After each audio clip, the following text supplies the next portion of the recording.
A gente chegava lá com os alimentos e eles perguntavam: ah, vocês são aqueles da bandeira vermelha? Então, ali a gente entendeu que estava tudo resolvido, que a gente não precisava mais falar da questão agrária, da luta de classe, da concentração, de todas as mazelas que a gente tem no Brasil, mas que ao dizer, sim, aqueles da bandeira vermelha que vocês conhecem são esses que ocupam terra para produzir comida. A solidariedade falou Sim, mais alto. Exatamente. E aí se explicou para que serve o MST, a reforma agrária no Brasil. Na prática. Na prática. O campo tem muito a dizer e aqui todo mundo escuta. Seja bem-vindo ao Diálogos do Campo. Apresentação: Rose Rodrigues, secretária agrária nacional do PT.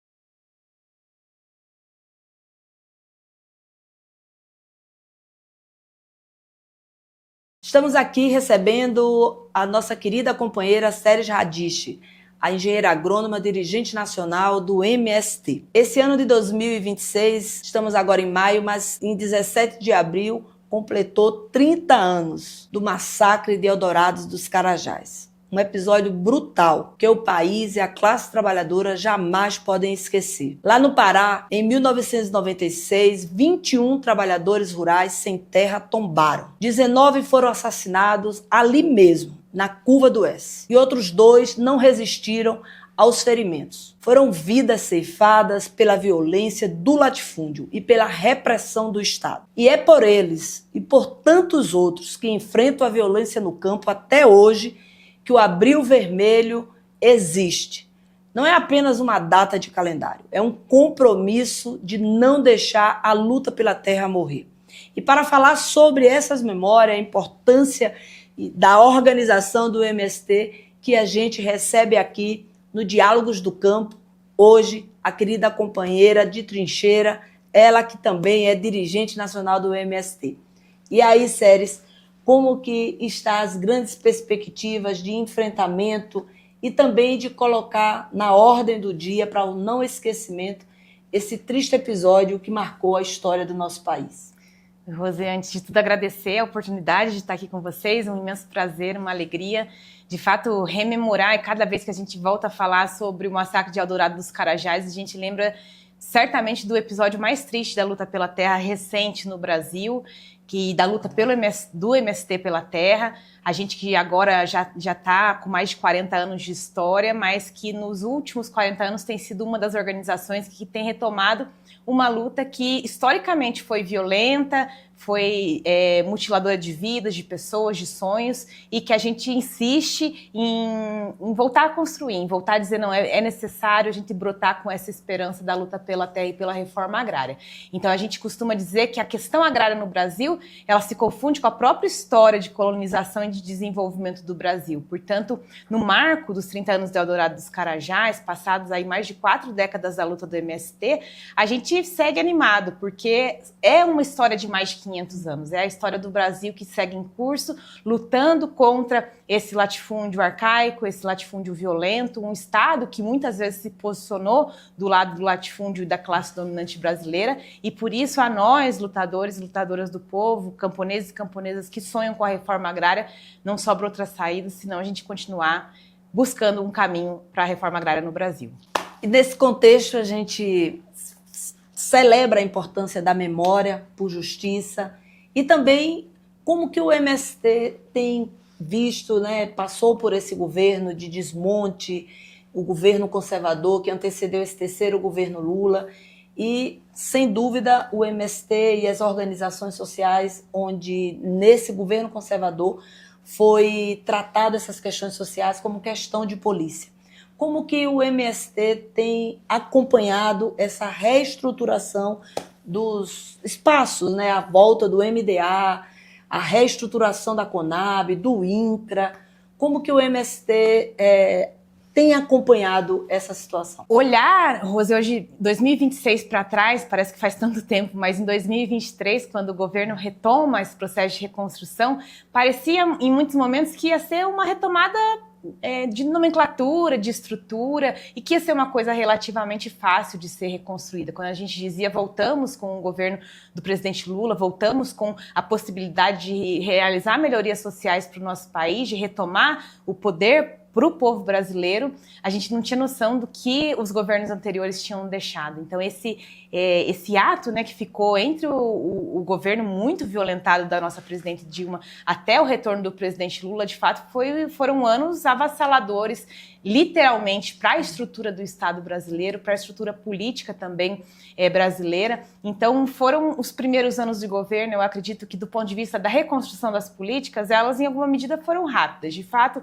as políticas foram reconstruídas, as estruturas foram reconstruídas, os ministérios, o próprio MDA, como você disse, esse remanejamento da Conab numa condição de ficar copartícipe entre, né, o Ministério da Agricultura e o Ministério do Desenvolvimento Agrário, que foi um avanço importante, porém, essa retomada de fato das ações do Estado com robustez, com capacidade de gestão, com capacidade de enraizamento, de levar essas políticas até a ponta, elas têm se feito de maneira muito lenta e em boa medida, em boa parte, por conta desse desmonte que a gente sofreu nos últimos anos. Então, isso tem impactado a nossa vida, mas a gente chega hoje, no final dessa gestão, desse mandato, com muito mais consciência do que foi esse processo de destruição do que em 2023. E a gente sabe, né, a resistência que manteve com muita maestria a esperança, né, o papel fundamental que os movimentos sociais cumpriram no processo, principalmente onde o presidente Lula estava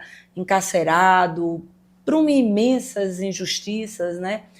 E, nesse sentido, essa condição de estar com o governo, um governo construído e que chega com esse compromisso, como que o MST utiliza e vem vendo essa questão, principalmente de pautar a questão da educação do campo, a questão do Pronera, como também um alimento, uma ferramenta para poder se espraiar na base e erguer uma educação cidadã. Como que vocês têm visto isso nesse terceiro governo Lula? A gente parte desse entendimento de que a educação, de fato, é um dos pilares capazes de transformar estruturalmente a sociedade brasileira. Ela implica sobre a nossa cultura, sobre a nossa história, sobre a nossa memória. Então, investir numa educação do campo para os camponeses, para o povo que vive na roça, no campo, ela é fundamental porque a partir desse conhecer a nossa história e elaborar o nosso próprio conhecimento, a nossa memória, a gente consegue também construir os rumos do nosso futuro. Então, a educação ela sempre foi pautada pelo movimento como uma questão estratégica e nessa retomada dessa necessidade de onde também nesses últimos anos ficou cada vez mais claro de a gente pautar a nossa soberania enquanto povo brasileiro, a nossa autonomia, a nossa capacidade, nosso direito da autodeterminação, esse tema da educação, sem dúvida nenhuma, ele aparece com uma relevância cada vez mais forte, assim. Então, a gente segue acreditando que a educação é o que é capaz de fato, transformar, educar, trazer independência, trazer autonomia e construir a base da nossa soberania. Que maravilha. Então, eu falei um pouco dessa questão do programa de educação do campo da reforma agrária, nesse aspecto como ainda se tem, mesmo a reforma agrária sendo uma política pública de Estado, né, está constitucionalizada desde 1970, mas ainda se tem uma visão muito distorcida por ignorância, ausência de conhecimento, do papel, da importância do MST na busca concreta da efetivação da reforma agrária. Como que o MST trabalha e demonstra, né, nesse diálogo do campo com a cidade, essa luta justa, legítima e legal? Como desmistificar isso na prática? O fundo, né, o pano de fundo que traz toda essa tentativa de criminalização, de distorção, de demonstrar uma suposta inviabilidade da reforma agrária, ele passa por uma questão que para nós é muito central, que é o tema da luta de classes. Então, a questão agrária no Brasil, a realização da reforma agrária, ela é uma questão de interesses de classe, entre a classe dominante, que mantém boa parte dos meios de produção, entre eles a terra, o domínio disso aqui no Brasil, e aqueles que que não têm ainda o acesso a essa terra, que tem sua força de trabalho para trabalhar e que, realizando a reforma agrária, eles têm acesso a esses meios de produção de maneira a poder construir outras relações sociais que sejam mais equitativas, que sejam mais democráticas e que sejam também base da construção da nossa soberania. Esse é o pano de fundo que faz de se distorcer, se tentar distorcer o tema da necessidade da reforma agrária. E a gente tem trabalhado muito na prática isso com o povo brasileiro e com a sociedade brasileira e temos entendido que o povo tem entendido isso também. O sentido da reforma agrária é, primeiro, democratizar o acesso da terra para todos e para todas, transformar esses e essas pessoas que não tinham terra, que não tinham uma vida digna e se estivessem morando no campo ou na cidade em uma condição de viver melhor, lá no campo, no assentamento, produzindo sua comida, gerando sua renda, tendo sua autonomia, sua dignidade com a sua própria família e com a sua comunidade. E, acima de tudo, produzindo alimentos saudáveis, produzindo comida para alimentar o povo brasileiro, produzindo novas relações sociais, relações mais sadias, outras relações com a natureza, cuidando da natureza. Então, esse fazer prático tem sido a nossa melhor forma de expressar para a sociedade, para o povo brasileiro, o que é a reforma agrária e trazer esse apoio popular para junto do MST. Maravilha. Então, assim, você como engenheira agrônoma que acredita e sabe a importância da assistência técnica e como também mostrar, né, para todos esses números que às vezes não são divulgados, né, os processos, os assentamentos que conseguem estar produzindo, as estratégias do cooperativismo, a produção de arroz orgânico que o Rio Grande do Sul, em assentamento da reforma agrária, consegue ter destaque, não só no Brasil, mas na América Latina. Então, como que o MST tem usado de estratégia para demonstrar, né, essa produção que existe dentro dos assentamentos? A gente tem um desafio grande que é esse enfrentamento a uma lógica hegemônica, inclusive cultural, que é essa ideia do agro é tudo, o agro está em todo lugar e o agro é tudo. Isso descaracteriza e acaba muitas vezes implicando nessa dificuldade de a gente conseguir demonstrar que de fato o agro não é tudo, que o agro não é absoluto e que ele tem muitas contradições. Então refazer essa construção narrativa e demonstrar isso para a sociedade, mostrando, olha, há dois projetos antagônicos de sociedade, um deles é o da agricultura familiar, camponesa, do povo do campo, das águas das florestas, o outro é esse projeto devastador e criminoso que o agronegócio impõe como hegemônico. Então, colocar isso para a sociedade já é um grande desafio, dizer que há dois projetos e eles não são compatíveis. Esse já é um grande desafio. O segundo desafio também é muito prático. Então, a gente, ao fortalecer os nossos territórios, as nossas redes de cooperativas, de associações, produzindo alimentos de maneira cooperada, massificando essa capacidade tanto de produção quanto de comercialização da nossa produção, ao aumentar e ao intensificar a nossa capacidade de fazer formação, de ter nossos jovens formados em programas da educação do campo, e trazer esse corpo técnico também para dentro das nossas comunidades, qualificando e desenvolvendo os nossos territórios, é um jeito muito prático de a gente demonstrar para a sociedade de que esse projeto de fato é viável. E a maioria dos nossos assentamentos e acampamentos, eles estão em cidades de médio e pequeno porte no Brasil. Então essa relação direta do dia a dia com a comunidade, com o poder local, com a sociedade, se dá de forma muito natural, né? Então a reforma agrária ela acaba se enraizando como uma cultura dentro do próprio município, de maneira que esse falar sobre a reforma agrária ele passa a ser muito mais um fazer, um viver, e de maneira que as pessoas vão assimilando isso no dia a dia. Mas tem um outro aspecto que é fundamental, e a gente não pode se negar de olhar para isso, que é parte também do que a gente está vivendo na sociedade como um todo, que são o tema das redes sociais. Então, essas redes que podem trabalhar tanto para o bem quanto para o mal, elas também têm sido uma ferramenta importante de diálogo para a gente, para poder chegar a mais pessoas, para poder levar a mais gente essa mensagem da reforma agrária. E nesse aspecto a gente tem acompanhado, o MST tem feito, né, através do Brasil de Fato e todas as suas redes, demonstrações muito concretas. A iniciativa dos armazéns do campo, onde expõe produtos, né, e leva também, né, não só o produto in natura, mas um produto beneficiado, a questão da agroindustrialização, mesmo com as dificuldades que se busca ainda, né? Então, assim, como que se dá esse processo do armazém do campo, onde a gente também viu que lá se comercializa comida de verdade, mas também cultura, encontros, socialização. Me fala um pouco sobre esse processo dos armazéns do campo do MST. O nosso desafio com os armazéns e com essas portas que a gente abre dentro das cidades e dos grandes centros urbanos é isso de tentar trazer para quem está aqui a realidade do que a gente vive lá na roça. Então, por isso não vem só a comida, não vem só o produto, não vem só aquilo que a gente produz como mercadoria. Vem aquilo que também a gente produz como relação social. Então, a gente traz a cultura, traz as pessoas, traz a nossa estética, traz a nossa produção educacional também, porque é isso, a gente estabelece a partir desses espaços nossos de socialização aquilo que a gente constrói no nosso dia a dia a partir dos nossos territórios, que muitas das pessoas não têm condição de estar lá, de ver e de conhecer. Então, eles são essa porta aberta junto da sociedade que refletem um pouco das nossas experiências.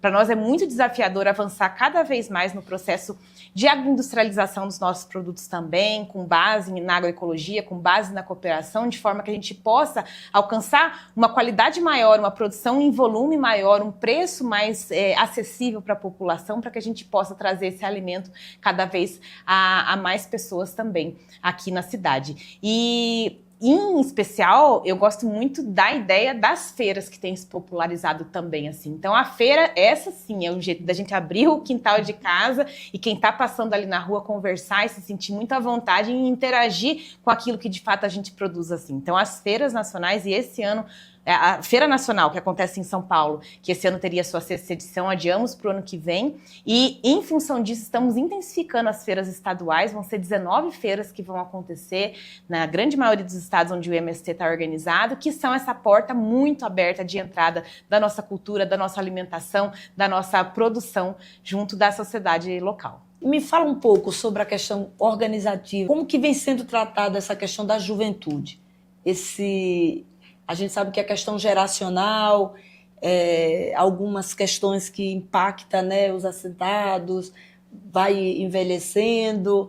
Como que tem sido feita essa questão dessa transição geracional dentro do MST? Qual a pauta, as estratégias da permanência para que o jovem fique no assentamento e faça a sucessão dos seus pais? Esse é um grande desafio e permanente, porque imaginem uma organização que já tem mais de 40 anos, os primeiros assentamentos nossos, é natural que esse processo de envelhecimento ele vá acontecendo, é natural que esse processo também de transição, e que é bem visto, ele possa acontecer dentro dos assentamentos, dos territórios, mas também para nós é muito importante que ele não cumpra simplesmente com esse período da luta, da conquista, da produção, e que em si ele volte, né, para as mãos do latifúndio, para a reconcentração agrária, ou mesmo para um processo de abandono. Então, manter a nossa juventude no campo, sobre outra perspectiva, é importante, porque lá atrás, quando a gente iniciou o processo da luta e da massificação da luta pela terra, esse horizonte do produzir, se viabilizar no lote, ele foi um horizonte importante, mas hoje tem outros desafios postos para nós. Mais do que a gente ter esse processo da democratização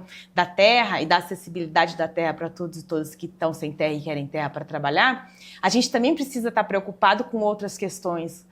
A questão ambiental, que é latente, não só no campo, na cidade, é uma questão planetária, a gente precisa se preocupar com isso, a questão de outras relações humanas, então a gente não só viver bem do ponto de vista econômico, mas viver bem do ponto de vista da sociabilidade, então pensar sobre tudo isso passa por pensar também que horizonte, que perspectiva essas gerações que já nasceram dentro dos nossos assentamentos ou acampamentos, ou que estão vindo para lá, buscam, né? Que mundo eles estão buscando, que horizonte de mundo eles estão buscando. Então, sem dúvida nenhuma, é um mundo que inclua um bem-estar, uma sociabilidade sã, que inclua a tecnologia junto, porque, né, é impossível hoje pensar um mundo sem o avanço tecnológico, sem menos exaustão no trabalho, com mais capacidade produtiva, com mais eficiência produtiva, com geração de renda. Então, pensar um mundo sobre a ótica daquelas que vão tocar as próximas gerações e incluir eles nesse sonho comum, passa também por a gente pensar o que eles esperam desse campo como um lugar bom de viver. A conectividade é super necessária, né? Mas, assim, ao longo desses 40 anos, né, tem pautas que foram surgindo e que vai ganhando repercussão na sociedade. Essa sociedade que se manifesta muitas vezes de forma conservadora. Qual o acúmulo, como que o MST vem cuidando essa pauta tanto da questão das mulheres, a pauta LGBT, como encontra no campo, né? A gente sabe que as resistências, o conservadorismo, como que o MST tem dado encaminhamento para pautas como essa do LGBTQIA+, e das mulheres. Me fala sobre isso. Isso é um desafio, um bom debate, né? Mas é interessante porque se a gente olha para a origem do MST, um movimento camponês, então, né, vem de uma cultura conservadora, um movimento que surge lá nos anos 80, portanto já passam mais de 40 anos da nossa história, e surge com objetivos muito claros da luta pela terra, a reforma agrária, a transformação da sociedade, mas vai desde o seu embrião agregando outras pautas necessárias para o desenvolvimento de uma organização viva, como a gente entende ela, uma organização em construção, um processo dialético e dialógico de construção desse movimento, que é um movimento aí que incorpora diferentes sujeitos. Então, a participação feminina ela é notada e destacada já desde o início dos primeiros acampamentos, quando as mulheres começam a vir para os acampamentos, as crianças igualmente começam a vir para os acampamentos, as famílias ao virem, essas necessidades vão surgindo de pensar em ter escolas dentro dos acampamentos, de pensar em processos de educação, em processos de cuidado, no desenvolvimento de uma saúde para toda a família, não só para um ou outro sujeito. Então, ao incorporar os diferentes sujeitos, essas necessidades vão surgindo e também essa necessidade política de olhar para essa diversidade, ela vai aparecendo. Então, penso que com muita maturidade, o nosso movimento foi cuidando disso a cada tempo histórico. Hoje, em 2026, então já faz 26 anos que a gente delimitou politicamente a participação paritária de gênero nas nossas instâncias, e o que a gente vê 26 anos depois é que isso já está fazendo uma volta já de 360 graus, porque já não mais é paritária as nossas instâncias. Em alguns casos, elas já são majoritariamente compostas por mulheres. Então, por exemplo, né, nisso, são apostas políticas que a gente faz, investimentos políticos que a gente faz, que ao longo dos anos eles vão apresentando retornos. A gente já tem uma incorporação grande de toda a nossa juventude sem terra, assumindo espaços de comando do movimento, assumindo postos importantes na condução dos nossos territórios, das nossas instâncias, assim como os diferentes sujeitos LGBTs que vieram se construindo como sujeitos sem terra, mas também com esse tema da diversidade sexual, a própria diversidade religiosa, que cada vez mais vem encontrando o seu espaço a partir dessa centralidade que para nós segue sendo a luta pela terra, pela reforma agrária e pela transformação da sociedade. Que maravilha, que bom ouvir. Queria voltar só um pouquinho, que foi um grande exemplo, né, uma página triste que nós vivemos, que foi o processo da pandemia, e o MST conseguiu, naquele momento de dor e de muita dificuldade que todo o país enfrentava, fazer um dos maiores gestos com aquela doação de alimentos solidário, aquelas carretas atravessando muitas cidades desse país. Então, dali, organizou a questão da distribuição. Da pandemia até aqui, qual o balanço que você faz com relação a esse gesto solidário, não só na pandemia, mas continuou? Sem dúvida. Olhando também hoje para trás, né, daquilo que a gente passou e que parece que é um passado tão distante, mas que foi tão dolorido, sofrido para todos e todas nós, a gente enxerga esse período como um período que também nos salvou. Quando a gente inicia as ações de solidariedade, porque isso foi uma percepção muito rápida para nós. A gente se recolheu sob um comando do movimento de dizer vamos entender o que está acontecendo, vamos ficar em casa, e tivemos uma condição muito boa de poder se isolar na maioria dos casos dos nossos territórios. A gente estava em casa, junto da natureza, produzindo nosso alimento, então do ponto de vista do impacto real foi pequeno, né, esse isolamento social que a gente vivenciou num primeiro momento. Mas de imediato também a gente percebeu o contrário, tinha muita gente numa condição completamente diferente da nossa. Teve gente que ao voltar para casa e perder completamente a renda, a possibilidade de buscar a sua sobrevivência, a sua alimentação, estava lá à mercê da sorte, sem vacina, com um governo absolutamente desumano que estava indo na contramão de tudo. Então aí ali a gente já sentiu um chamado forte de dizer agora é a hora de a gente se salvar enquanto humanidade. E não pensamos duas vezes, começamos a fazer espontaneamente, inclusive, isso é importante dizer, as famílias começaram a se organizar por conta nas comunidades, nos locais, e depois a gente começou a dar intencionalidade para isso, de poder fazer de maneira mais organizada e segura também. Afinal, boa parte do início ali das nossas ações de solidariedade, elas aconteceram e a gente ainda não tinha vacina no Brasil. E quando começou o processo de vacinação, a gente estava intensamente fazendo as ações de solidariedade, era um risco para nós e para quem estava recebendo, mas acima de tudo, a gente tinha a proteção, né, de quem acho que por estar fazendo bem, e conseguimos passar esse período sem nos contaminar, sem contaminar a nossa família, fazendo muita ação de solidariedade e nos engrandecendo. Acho que esse período engrandeceu muito o nosso movimento, a nossa militância, que de fato se sentiu muito útil e entendeu o valor do nosso trabalho, porque o que a gente estava levando até esse povo nada mais era do que o nosso trabalho, o fruto do nosso trabalho, eram os nossos alimentos, e poder levar essa esperança para as pessoas daquela forma, de fato foi muito emocionante, assim, sabe? Foi muito generoso poder receber esse carinho da população, que também entendeu o que era o MST. Quando a gente... Mas me conta, depois de quase 40 anos de luta, de história, e um movimento tão necessário no nosso país, qual foi a emoção, você como dirigente, de ser homenageado numa escola de samba em São Paulo? Fala um pouco como que foi para o movimento receber a notícia, participar e virar espetáculo nacional, internacional para todo o Brasil e o mundo. Há uma alegria, né? A expressão cultural do carnaval, ela é extraordinária, fantástica, ela fura muitas bolhas, como a gente gosta de dizer. Então ali, ao assistir, eu estava assistindo de desfile, assim, que foi muito emocionante também, e ver o povo cantando aquele samba enredo maravilhoso que falava da nossa luta, que falava dos nossos sonhos, da nossa esperança, ver a nossa história passando ali, ver o nosso povo também desfilando, organizado, sendo homenageado, demonstrou o tamanho da grandeza, não só que a gente entende que o MST tem, mas que a sociedade passa a reconhecer. Foi muito generoso, né, por parte da Acadêmicos da Tatuapé, trazer essa referência à luta pela reforma agrária, à luta do MST, e poder expressar isso para toda a sociedade, para o mundo, porque o carnaval é uma festa mundial, demarcar isso na história. E para nós também foi um processo de aprendizagem muito legal. A gente visitou o barracão da escola, a gente viu a confecção daquelas artes que são, né, todos os carros alegóricos, as fantasias. A gente entendeu no detalhe a concepção daquilo. Então é um processo extremamente rico, bonito, porque há estudo, há pesquisa, há muito trabalho envolvido, muitas mulheres e homens dentro daqueles barracões por meses,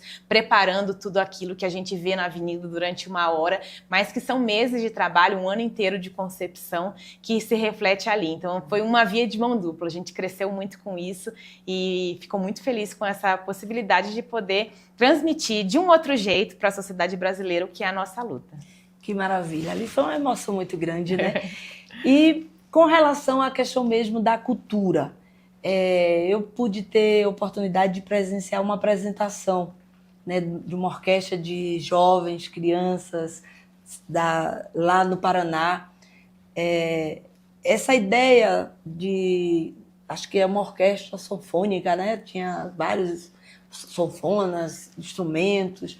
Como que tem sido feito essa ponte com as políticas públicas que existem e levar esses espaços, ponto de cultura, esse incentivo de formar essas orquestras do campo lá pelo MST? Qual o desafio e a emoção mesmo, né, de ver essas apresentações? Eu assisti e o presidente Lula ficou muito emocionado lá de ver aquelas crianças sem terra, sim, jovens, fazendo, né, dando conta daquela orquestra toda. Me fala sobre isso um pouco. E impacta mesmo, né? Porque aí a gente vê que se cumpre a missão da reforma agrária, que, como eu disse, é muito mais do que lutar por terra e por um pedaço de chão para você poder viver e viver bem com a tua família. Essa sociabilidade, esse direito de ter outras políticas públicas para além da distribuição da terra dentro de um assentamento, como é o direito do acesso à escola, à cultura, à educação, à saúde, é o que nos permite nos realizar efetivamente e integralmente como seres humanos. Quando a gente olha para nossas crianças e a nossa juventude tendo acesso a um instrumento, É muito emocionante, porque é um outro latifúndio se rompendo. É você dizer, sim, o instrumento é para todo mundo e todo mundo pode aprender a tocar. E que uma criança pode aprender, inclusive, sem ter que pagar ou elitizar esse conhecimento e esse acesso cultural. Então, as orquestras, elas começaram também como uma sensibilidade, uma percepção muito bacana de professores, amigos nossos, maestros, instrumentistas, tocadores, músicos que falaram, a gente quer fazer parcerias e, né, como uma ação de solidariedade mesmo. E foram, dado o potencial que elas têm, a gente foi percebendo que elas podiam ir mais além. Então a gente começou a, de maneira ainda muito voluntarista, organizar isso em alguns territórios e a partir de políticas públicas, justamente, a gente tem trabalhado para poder massificar essa experiência em diferentes estados do Brasil, em todas as regiões, para que a gente possa ter experiências massificadas de orquestras camponesas com muitas crianças, com muitos jovens, para que outras pessoas possam também se apropriar disso. Nisso, e você entende muito disso também, Rose, o papel das políticas sociais, das políticas públicas é fundamental. Né? A percepção da reforma agrária como uma questão social ela é importante, mas ela de fato é uma política de Estado, ela precisa ser assumida pelo Estado. As políticas de educação, de cultura, de saúde, de produção, de comercialização, elas precisam ser assumidas pelo Estado. Então é fundamental que o Estado se coloque a organizar isso, a criar as condições para que essas iniciativas elas possam ser multiplicadas e consolidadas. Na mesma lógica da cultura, também vi aí alguns campeonatos de futebol feminino, masculino, uma história até que parece que a seleção do MST ia jogar com o time da China, do Ceará, essas questões todas. Como é que tem se dado essa coisa do esporte, de um modo geral, dentro dos assentamentos, nos estados? Como é isso? Esses campeonatos existem? Como é? É verdade, a gente tem isso muito vivo, como uma cultura do povo brasileiro. O povo brasileiro gosta de jogar futebol, onde tem um acampamento, um assentamento, já forma lá aquele terrão e começa a bater uma bola. É um esporte muito democrático, né? Um lugar muito democrático, esse lugar do futebol, porque você precisa de um pedaço de, né, um terreno e uma bola e o povo se faz muito feliz ali. Mas a gente também começou a intencionalizar isso como um espaço de sociabilidade, de relação política, de fortalecimento das nossas comunidades. Então, do lado das escolas, das cooperativas, sempre há um campo de futebol e a gente vai intencionalizando cada vez mais, não só essas relações, como também a formação dos nossos jovens, e a gente tem descoberto muitos talentos, assim, né? Já há na história do esporte brasileiro muitos filhos e filhas da reforma agrária que se destacaram em diferentes esportes, entre eles o futebol, e recentemente a gente tem intensificado muito esse processo de formação de base para meninos e meninas que têm se destacado nesse tema, especialmente do futebol, para a gente poder aí criar uma nova geração profissional que possa aí levar também esse debate da reforma agrária a partir do esporte. Sério, a gente está chegando para o nosso final, esse bate-papo muito gostoso, muito bom. Mas antes de ir para a pergunta final, que é muito livre, queria muito perguntar para você qual a importância para o MST, para os movimentos sociais de um modo geral, em especial para o MST, o valor com relação à questão da democracia, a defesa da democracia no nosso Brasil. Como isso é tratado dentro do MST? A gente vem de uma geração, digo a gente, MST, PT, as centrais sindicais, a gente vem de uma geração que reconquistou essa democracia no nosso país, né? A gente nasce lá nos anos 80, após um processo de ditadura militar que havia acabado com as nossas condições mínimas de realizar a democracia dentro do Estado e da sociedade brasileira. E muito recentemente a gente quase voltou a perdê-la, né? Então, se a gente pensar que isso tudo aconteceu dentro de 40 anos, isso é muito assustador, assim, né? Uma geração que já vivenciou a não democracia, uma tentativa de construção de uma frágil democracia no Brasil e novamente de uma tentativa de se acabar com ela, né? Portanto, dar valor para isso, entender que a democracia ela é um passo fundamental para a gente poder construir a nossa autodeterminação, a nossa soberania, ela é fundamental. É claro que ela não é suficiente, é claro que a democracia na qual a gente acredita é uma democracia onde todos e todas possam participar diretamente construir espaços de definição, de participação, de poder efetivos, onde a gente possa nos autorrepresentar ou ser representados de fato por ideias que estejam consolidadas no conjunto dos interesses da maioria da população. Isso certamente ainda está muito longe de acontecer. Agora, sem dúvida nenhuma, esses anos de retrocesso que a gente viveu antes da retomada do nosso governo Lula nos demonstra que sim, é fundamental a gente disputar esses espaços que hoje existem da representação institucional, da democracia no nosso país, para que minimamente a gente possa, a partir deles, ter as condições para criar aí uma outra realidade onde todos e todas possam participar de maneira efetiva. Então, fique à vontade nesse último momento para passar uma esperança para o povo brasileiro, para quem está nos ouvindo. Qual a tua mensagem para quem está nos acompanhando agora, a tua esperança como mulher, dirigente, profissional? Qual a mensagem para 2026 para o povo brasileiro? E em especial para os sem terras também, que está nos acompanhando agora. É um ano de seguir esperançando, né, Rose? Acho que a gente não tem o direito de não acreditar que a gente pode ter um Brasil melhor, um Brasil mais igual, um Brasil mais democrático, fortalecido, com políticas públicas, com agroecologia, com reforma agrária, com cooperação e com o nosso povo feliz. Então, eu penso que sempre a gente tem que olhar para os desafios que a gente tem, fazer as críticas necessárias, mas, acima de tudo, a gente tem que olhar para um horizonte muito maior, muito mais longo, que nos faça caminhar. Naquela ideia do Eduardo Galeano, a sombra ela serve para isso, né? Para fazer a gente caminhar cada vez mais e alcançar alguma coisa que talvez a gente não está enxergando, mas é o que dá motivação para a nossa vida. Talvez a gente não está enxergando ainda, né? Então esse sonho, esse sonhar com alguma coisa e com um amanhã que pode ser melhor, ele de fato tem que ser a motivação para cada dia nosso, e acreditar nesse sonho, fazendo dele uma realidade, no nosso dia a dia também é importante, porque senão a gente vive só daquilo que um dia vai acontecer, ou que a gente nem sabe se vai. Mas transformar o nosso sonho no dia a dia, numa construção concreta, numa realidade concreta, transformar a nossa vida num sonho real vivido dia após dia é fundamental. Que maravilha. Obrigada. Uma alegria. Muito bom te ouvir.